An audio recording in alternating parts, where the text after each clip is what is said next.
Repórter Fraternidade.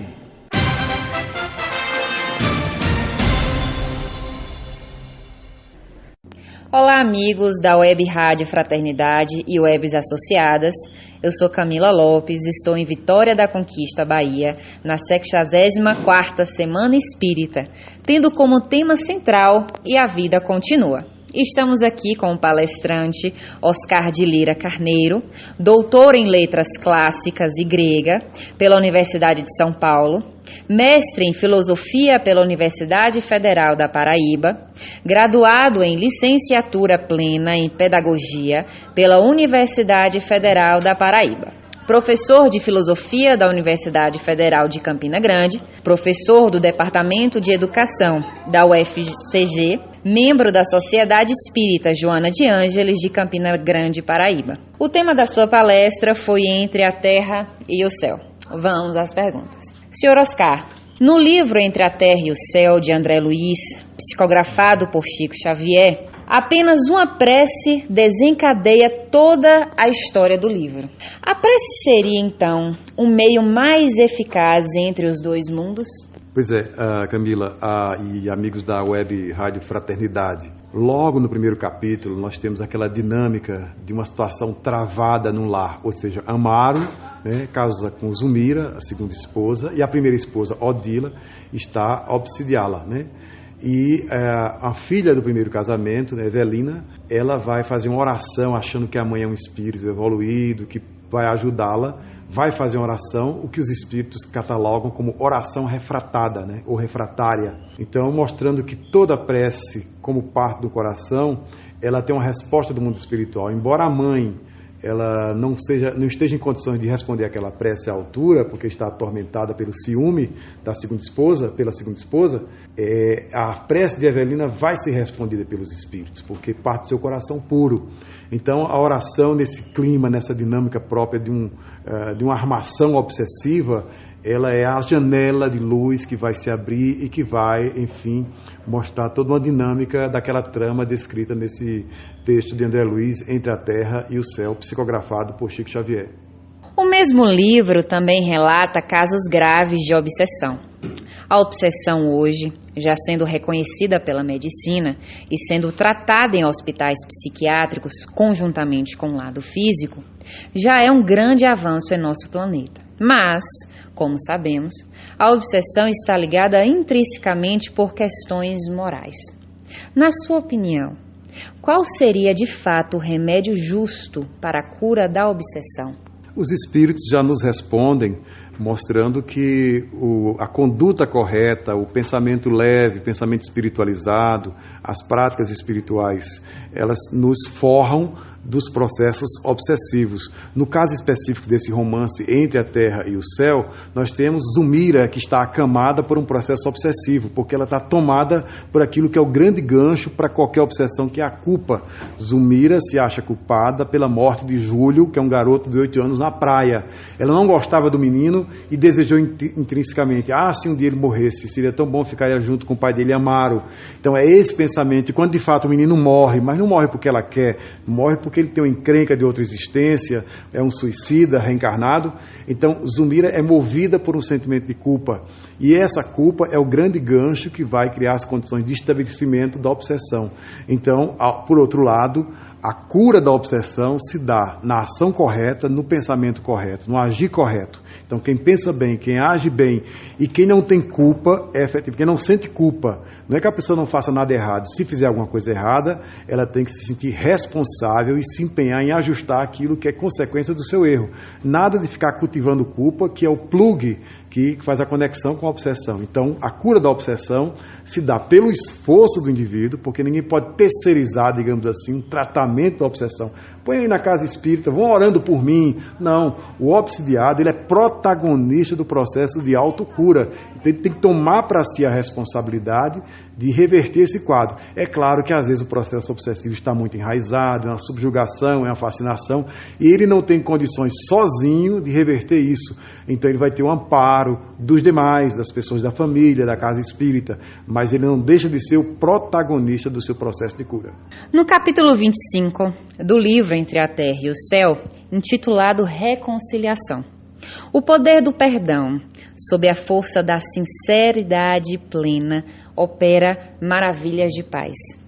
Você concorda que, para cada caso, existe um caminho a se trilhar para encontrar o perdão dentro de si? Ou existe uma forma única para encontrar o perdão? O perdão é uma operação complexa, que vai ter uma dimensão multifacetada. Para cada caso, nós vamos ter um processo próprio, contornos próprios, um procedimento específico. Então, o importante é que a pessoa tenha como meta: eu preciso perdoar, eu não posso permanecer guardando mágoa, tendo disposição vingativa, porque isso é uma violência à pessoa mesma. A palavra perdão, ela tem pelo menos duas conotações. No grego, você diz aphiemai. Aphiemai quer dizer em grego se desligar, se desvincular, demitir. Então, quando a pessoa perdoa, ela se desvincula de uma memória ruim, ela se desvincula daquela disposição de reagir ao indivíduo que a ofendeu.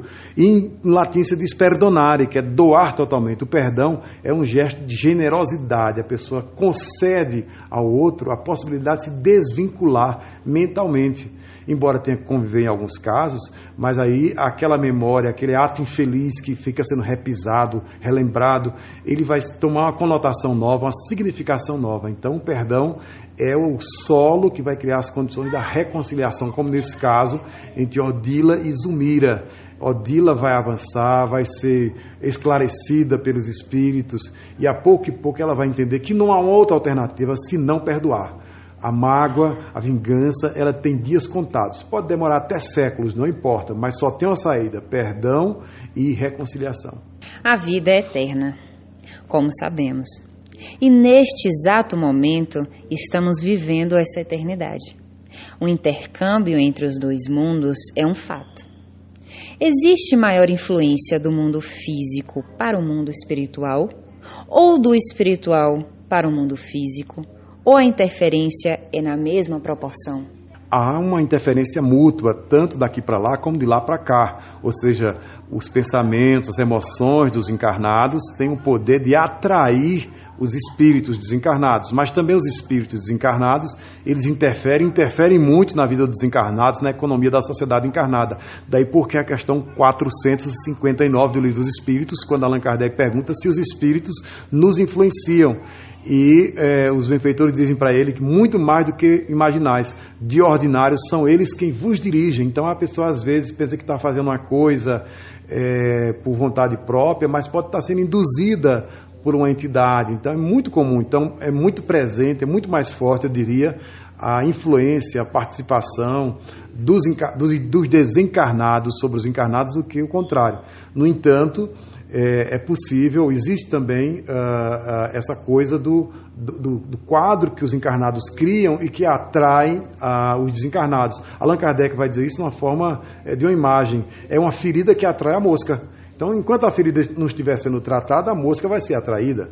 A vida na Terra seria uma cópia rudimentar da vida espiritual? Com certeza. O padrão aqui na Terra de conhecimento, de arquitetura, de estrutura corpórea, é uma imitação grosseira, bastante pálida, da plenitude que é a vida no mundo espiritual. Isso o próprio filósofo grego Platão vai nos dizer com a sua teoria da mimesis, da imitação. Tudo aqui é imitação. Então, lá no mundo espiritual é que existem as coisas originais, né? Então, lá tudo é pleno, é vivo, e aqui as coisas são um pouco apagadas. Aqui nós vivemos nessa disposição de imitar. Mas se é para imitar, vamos imitar o bem, né? O bem aqui vai estar um pouco amortecido, mas ainda é o bem, né? É o que Platão chama de participação. Então, a gente vai, de algum modo, ter a esperança. Olha, eu estou quando encarnado, em determinado período da vigília, eu estou aqui no mundo das cópias, mas todo dia, quando eu sair do corpo, ou por sensibilidade mediúnica, ou pelo processo de sono e sonho, eu vou ter a possibilidade de mergulhar na vida plena, que é a vida espiritual. Podemos pegar todos os exemplos. Por exemplo, aqui o caso Nosso Lar. Nosso Lar descreve a dinâmica de uma colônia espiritual. Nós temos lá um sistema de transporte infinitamente mais eficaz do que o metrô aqui da Terra, dos ônibus e parecido, né? O aeróbus, por exemplo. Então, só para ter uma ideia, o conhecimento que os espíritos têm no mundo espiritual, as academias de medicina lá, são muito mais sofisticadas do que as academias precárias que temos aqui na Terra. Então, às vezes você tem um equipamento, por exemplo, um celular, um iPod, um iPhone, alguma coisa, um instrumento, né, um equipamento, a pessoa acha que é de última geração. Na verdade, já está ultrapassado, porque no mundo espiritual tem um equipamento muito melhor do que esse que a pessoa usa aqui. Você é membro da Sociedade Espírita Joana de Ângeles, de Campina Grande, Paraíba. Nos conte um pouco sobre esse movimento. A SEJA, ou Sociedade Espírita Joana de Ângeles, lá em Campina Grande, é uma instituição que nós fundamos e mantemos há 15 anos, nós e os companheiros, né? Então é uma instituição que mantém reuniões públicas 2 vezes por semana, às quartas e aos sábados, sempre às 20 horas. Nós transmitimos as nossas palestras ao vivo pelo site sejaespírita.org.br. Lá tem um link específico para a parte de TV, seja.tv. E nós mantemos assim uma instituição com todos os trabalhos que são costumeiros de uma instituição, né, que é evangelização infantil. Nós mantemos um trabalho social, né, para mais de 100 famílias aos sábados à tarde, evangelização da juventude, trabalhos diversos, livraria, etc, etc. Então é uma casa que funciona nos moldes das sociedades espíritas brasileiras. E quem quiser acompanhar nossas palestras, como eu disse, sempre às quartas e sábados, às 20 horas, por esse site que nós informamos. Muito obrigada por seus esclarecimentos, Oscar. E boa Semana Espírita para todos nós. Que Deus continue nos abençoando, hoje e sempre.